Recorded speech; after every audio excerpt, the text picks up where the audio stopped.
Test 4. You will hear a number of different recordings and you will have to answer questions on what you hear.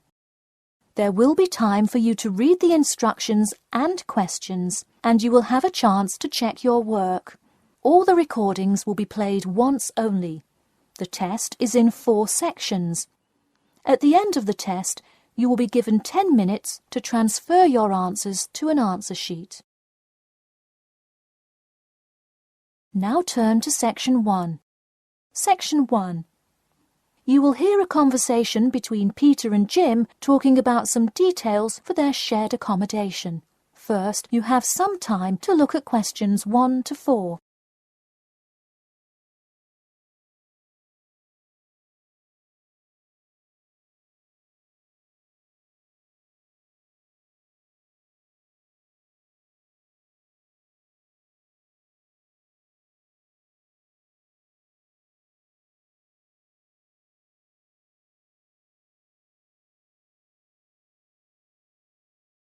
You will see that there is an example which has been done for you.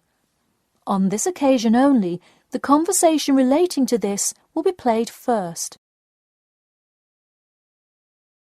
Hey Jim, it's Peter. Oh hey Peter, what's up? I thought I'd call so we could hammer out the details for next year's lease. Peter says that he wants to hammer out the details for next year's lease with Jim. So, lease has been written in the space. Now we shall begin. You should answer the questions as you listen, because you will not hear the recording a second time. Listen carefully and answer questions 1 to 4. Hey Jim, it's Peter. Oh hey Peter, what's up? I thought I'd call so we could hammer out the details for next year's lease. That's a good idea. Did we ever decide on how to split the total rent? Well, I was thinking, since my room is bigger, I probably should pay a little more. So I could pay £110 and you could pay £80. Does that sound okay?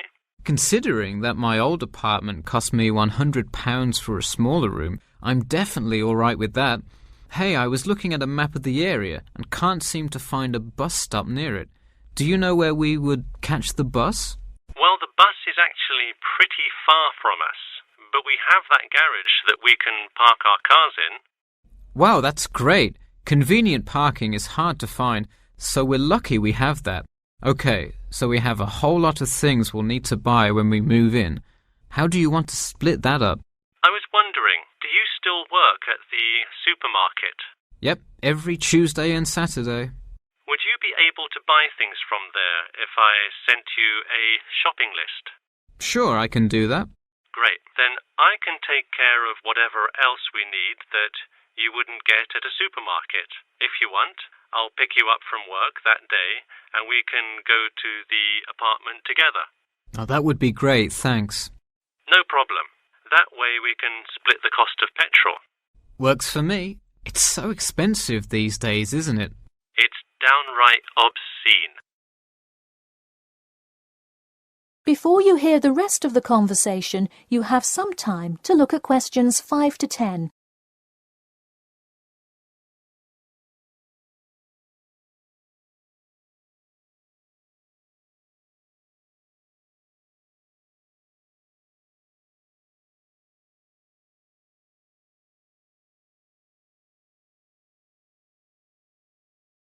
Now listen and answer questions 5 to 10. So let's figure out what appliances we need. Do we have a microwave? Yes, the landlord's providing that for us. Hey, do you still have that space heater, though? We need one for the kitchen since it's not connected to the central heating. All right, I'll bring that. Anything else? Well, I have some dining room and living room furniture I can bring, so that should take care of most of the big stuff. You know what we do need, though? Could you bring a toaster? I actually don't have one. It doesn't come with the microwave. No, the landlord is only supplying the microwave. It would really help if you could bring one. Okay, I'll pick one up at the store. You know, I also have this cool antique rotary phone that would be a cool addition to the apartment, sort of as decoration and utility. Oh, cool. The only thing is, we we'd have to put it in the kitchen unless you want it in your room. Why not put it in the living room? The living room's too loud to have a phone conversation. The noise sort of carries, so if one person is trying to watch TV or have friends over, the person on the phone won't be able to hear. Okay, well I guess kitchen it is then. Any other big things we need? That seems like everything. That's all I can think of. And of course, move-in is June the 1st. I can't wait. We'll be able to watch the big game in our new apartment. It's going to be awesome. Yeah, we can move in the morning, and then Friday night we can sit back and cheer on Liverpool. I have an exam in the morning, but we'll be done around 11 a.m. and can move in after. Wait, Liverpool? You're joking, right? I thought you were a Manchester United fan. Man U? No way. Liverpool all the way. Oh no, I don't know if I can live with a Liverpool fan. That is the end of section 1. You now have half a minute to check your answers.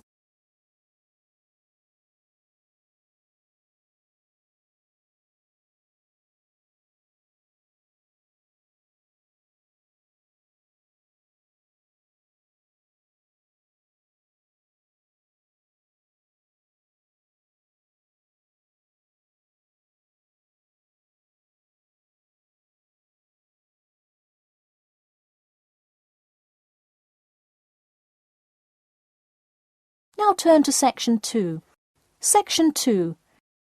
You'll hear an HR representative of Earn and Learn giving some information about her company. First, you have some time to look at questions 11 to 16.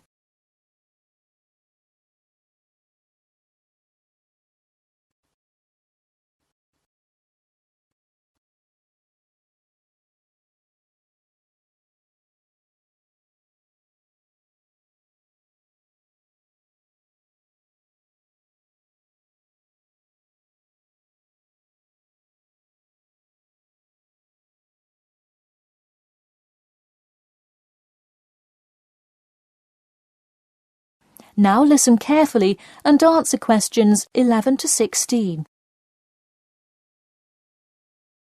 Welcome to all of you. Can everybody see and hear me? Good. I'm Sarah Connor, an HR representative of Earn and Learn. I have been asked today to talk to you about our company. So, for those of you who don't know very much about the company, let me start by giving you some basic information about it. Earn and Learn started nearly 20 years ago. It is not a charity but a for-profit company that enables promising entrepreneurs to make money while traveling. During the past 10 years, it has grown rapidly and has gained great influence in most countries of the world. We have a partnership with the school and take a large number of recent graduates from the business school.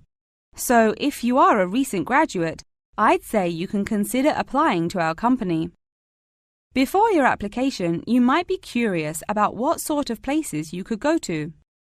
There are 4 main locations, but you also have the freedom to submit a different location, and if they can make the necessary arrangements, you can go. The first country Earn and Learn established locations was the US, where you may choose from multiple locations, as long as you can commit to their more rigid schedule of August to December. Also, you could do the Australia internship. That one is really cool. You work at a wildlife shelter and learn about the business practices of non-profit organizations. You do have to be willing to commit 8 months for that one, though. Perhaps that's a long time to be so far away, but I would say it is really an amazing opportunity. I don't know whether some of you are in decent physical shape. If so, the South Africa internship is another exciting one. You learn a lot about sustainable farming, but you would be doing some of the manual labour involved in maintaining a farm. Indeed, it's hard work, but I think you would definitely be able to do it. It may be wise to wait until after their summer is over, so it's not so terribly hot. In addition, there is a most recently established location in India. This one gives you more of a study abroad feel, given that they arrange a host family for you to stay with. In the other locations, you live in an apartment with other interns, so this is definitely a unique experience. Before you hear the rest of the talk, you have some time to look at questions 17 to 20.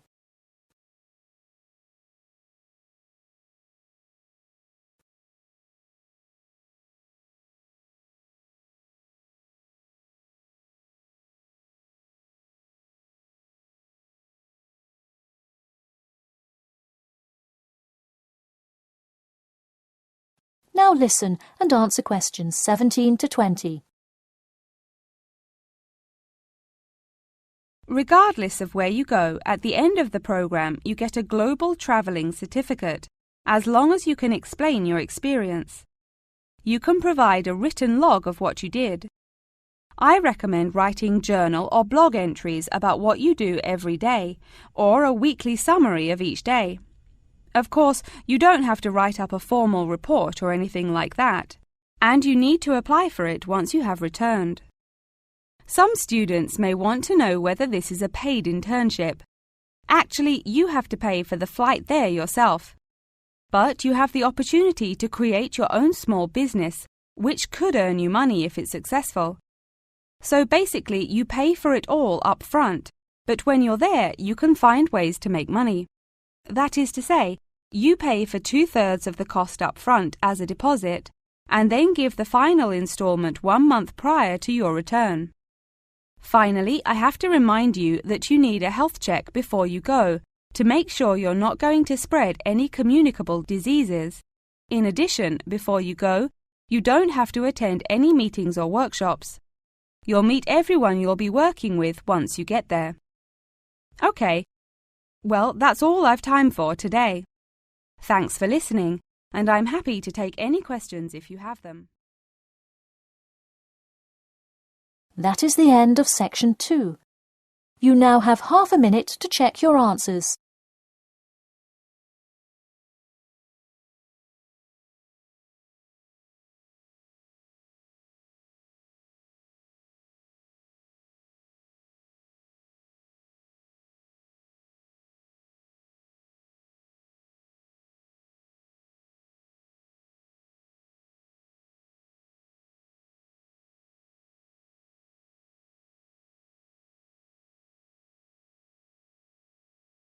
Now turn to section 3. Section 3. You will hear a student called Margaret Parkinson talking about the class she missed on Thursday with her professor. First, you have some time to look at questions 21 to 26.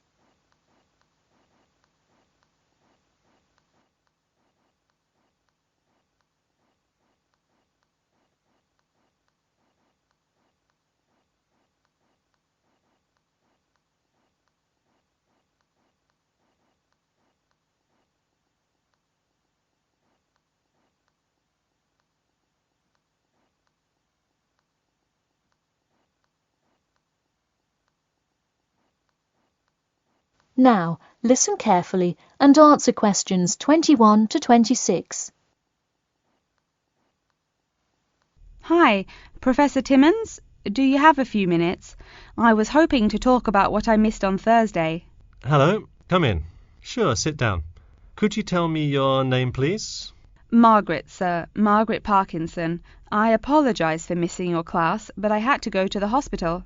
I'm sorry to hear that. Everything is okay now, though, I hope. Yes, thanks. Glad to hear it. So on Thursday, I outlined the research project that will account for 30% of your grade. All students will be divided into groups and will give a well-researched presentation to the class covering a specific topic relevant to student life. Oh, that sounds interesting. Can we choose just any topic that pertains to life as a student, like how to start your own student organisation? Well, though I'm sure that would be an informative presentation, I've already chosen a list of topics which I will assign. As an example, I assigned one group the topic of student loans. They're to research not just the prevalence of students who have loans to pay for their tuition, but information as to how best to manage these loans and possible scholarships that could alleviate some of the financial burden. That one sounds particularly interesting to me. Could I request that topic? I could easily find out a lot about it by stopping by the finance office on my way to class. Unfortunately, that one's already taken by another group. I have, however, assigned you to a group and given you all one of two choices. Oh, I see. What are the choices? The first is discussing smoking, trends in the number of student smokers compared with the general population, popular reasons students take up smoking, and more healthy alternatives to smoking. That one could be interesting. I'm not a smoker myself, but we'll see what my group thinks. If we did choose this topic, we would rather not put our fellow students on the spot to interview them. Where else could we gather information? How about where the cigarettes are sold? Oh, that's a great idea. I could interview the manager of a supermarket and find out the average age of people buying cigarettes, or how much they buy, that sort of thing. Precisely. Okay, I'll keep that in mind. And what was the other topic? The other topic is the practice of natural medicine. It sounds far more specific than the others, but it is more of an exercise of outlining a career path. If your group chooses this, you would cover the specifics of becoming a doctor of natural medicine, how to become licensed to practice natural medicine, what the career outlook is, etc. You could find much of the information you need on this in the careers office. Wow, that would be really helpful, not just in learning about natural medicine, but in how to approach researching any career path. That's the idea. I want groups to really think outside the box to find information on their topics. They should interview multiple sources. Okay, now I think I have the general idea. Before you hear the rest of the talk, you have some time to look at questions 27 to 30.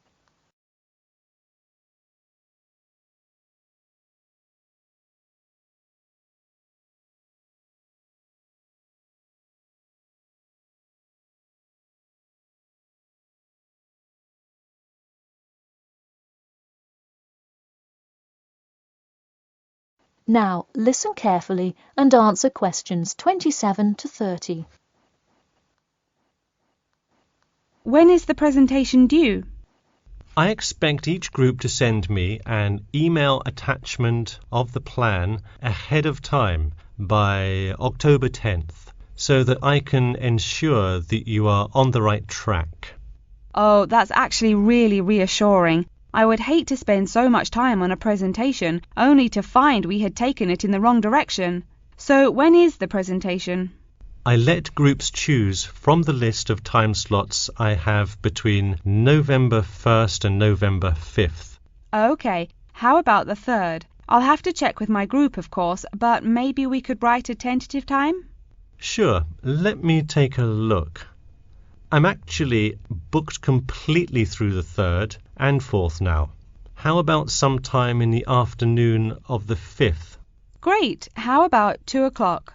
No problem. I'll pencil your group in. Okay, thanks. And to clarify, what exactly is due in the first phase? Before the October deadline, I want your group to have compiled resources and then to provide some initial data analysis to support your claims. Okay, so data analysis is due the 10th of October, and then the Presentation? Yes. The final phase is simply giving the presentation on the 5th of November. All right, I think I have all the information I need. Thanks. You're welcome. See you in class tomorrow. That is the end of section 3.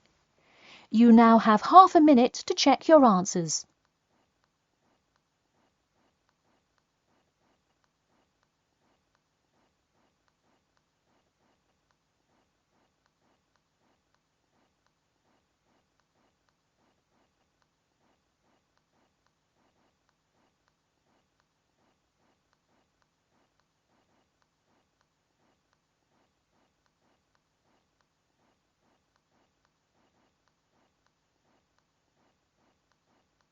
now turn to Section 4. Section 4. You will hear an introduction about an eco-friendly building called the Gherkin. First, you have some time to look at questions 31 to 40.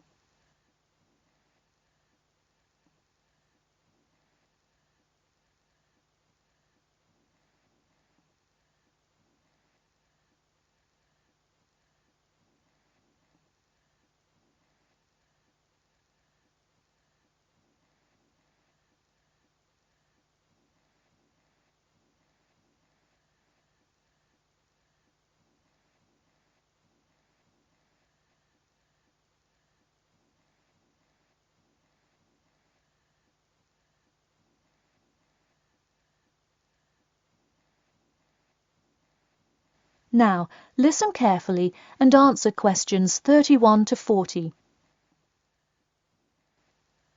Today, I'd like to tell you about how UK architects are playing their part to address the issue of global warming. You have seen many of these iconic buildings while going about your everyday life, but you may not know how they are affecting your tomorrow. In 2003, construction was completed on the famous Swiss rebuilding, or more informally called the Gherkin, a true masterpiece commissioned by the law offices of Foster and Partners. This is not the first ambitious endeavour of the firm. They are renowned for their various philanthropic environmental efforts. The Gherkin, with its cut-and-edge green initiative and sharp design, is gaining recognition as an icon in modern architecture. You can pick it out of the London skyline by its unorthodox cigar shape. While its appearance is the obvious attribute at which to marvel, there is far more to this building than meets the eye. And let's face it, there's a lot about this building that meets the eye. The building helps reduce the city's carbon footprint in a number of ways. Just a quick note, in case you're not familiar with the term carbon footprint, get used to it. It's a buzzword you'll hear relentlessly to talk about reducing emissions. Think of it as the amount of harmful greenhouse gases that are given off into the environment by a single person, organization, or product. So going back to the Gherkin building, perhaps the most obvious as well as the most significant eco-friendly feature is the glass windows, which allow light to pass through the building, both reducing heating costs and brightening up the workspace. The ingenuity behind the various eco-friendly aspects of the Gherkin has seen its fair share of publicity both from serious and silly sources. In a recent April Fool's Day edition, one e-publication printed a story detailing plans to replace 50% of the current exterior with grass, which would not only make large steps in the name of sustainability, but also give the building the green hue that would truly earn it the nickname of the Gherkin. The only drawback is, as you may have guessed, that this story was an April Fool's Day joke and completely made up.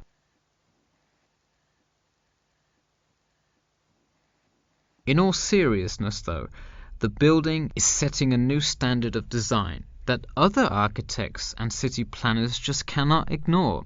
The building's bold and cost-efficient design has won a number of architecture awards, including the Stirling Prize, the London Region Award, and the Empress Skyscraper Award, among others. The design comfortably accommodates a large number of offices, while keeping maintenance and operation costs down, striking a superb balance between nature and the workplace. Nature is well and good, as long as the weather is nice outside. Given London's notoriously bad weather, the architects knew they must devise a quality temperature regulation system, and that they did. A special system designed to reduce the building's reliance on air conditioning was devised that cuts consumption in half compared to standard office buildings. There are atria that link each floor vertically to one another, forming spiraling spaces up the entire building. They serve not just as social common spaces, but also act as the building's lungs, distributing clean air from the opening panels in the facade through the entire building. The building isn't all business though. It has its fair share of fun as well.